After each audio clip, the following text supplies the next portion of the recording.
ইচ্ছা পূরণের পুকুর। দূর দূরান্ত থেকে মানুষ এসে ডুব দিচ্ছেন পুকুরের জলে। রাজ্যের নানা প্রান্ত থেকেই মানুষজন এসেছেন এই পুকুরে স্নান করতে। কেন জানলে রীতিমতো অবাক হবেন।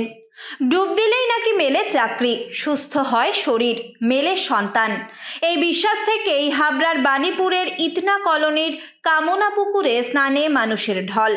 প্রায় কয়েক হাজার মানুষ ডুব দিচ্ছেন এই কামনা পুকুরে। হ্যাঁ, প্রতি বছরই আসি। স্নান করলে ভালো, যা মানে মানত করা হয় সেটা পূর্ণ হয়, ভালো হয়, লোকের সবারই ভালো হয়। মানত করেছি, পূর্ণ হয়েছে, তারপরে আবার এখানে এসেছি। মনের আশা পূর্ণ করে ভগবান। এখন অন্যরকম করলাম, এখন যে ভক্ত সেবার জন্য আসলাম, যে ভক্ত সেবার জন্য করতে পারি, সেই জন্যই আসলাম। দূর দূরান্ত থেকেও বহু মানুষ এসেছেন পুকুরের জলে স্নান করে নিজের মনোবাসনা পূরণ করতে। স্নান করতে আসা মানুষজন জানান, এই পুকুরে ডুব দিয়েই মনোবাসনা পূর্ণ হয়। অসুস্থ শরীরও হয়েছে সুস্থ, বেকারত্ব কাটিয়ে মিলেছে চাকরি।